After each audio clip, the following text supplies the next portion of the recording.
দৌলতদিয়া ফেরিঘাটে আবারও পদ্মা নদীতে পড়ে গেছে একটি যাত্রীবাহী বাস। শুক্রবার সকালে 7 নম্বর পন্টুনে এই ঘটনা ঘটে, তবে তাৎক্ষণিকভাবে কোনো হতাহতের খবর পাওয়া যায়নি।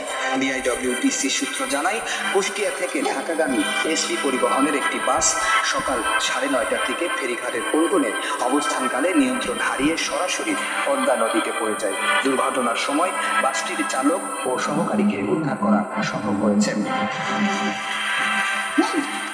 বিআইডব্লিউটিসির দৌলতদিয়া ঘাট শাখার সহকারী মহাব্যবস্থাপক মোহাম্মদ সালাউদ্দিন জানান, প্রাথমিকভাবে ধারণা করা হচ্ছে বাসটি থেকে যাত্রী নামানো হচ্ছিল, ফলে বড় ধরনের প্রাণহানির আশঙ্কা আপাতত নেই। তবে বিষয়টি নিশ্চিত হতে উদ্ধার কার্যক্রম ও অনুসন্ধান চালানো হচ্ছে। ঘটনার খবর পেয়ে প্রশাসনের কর্মকর্তারা ঘটনাস্থলে ছুটে গিয়েছেন। উল্লেখ্য, একই ফেরিঘাটে গত 25শে মার্চও একটি ভয়াবহ দুর্ঘটনা ঘটেছিল।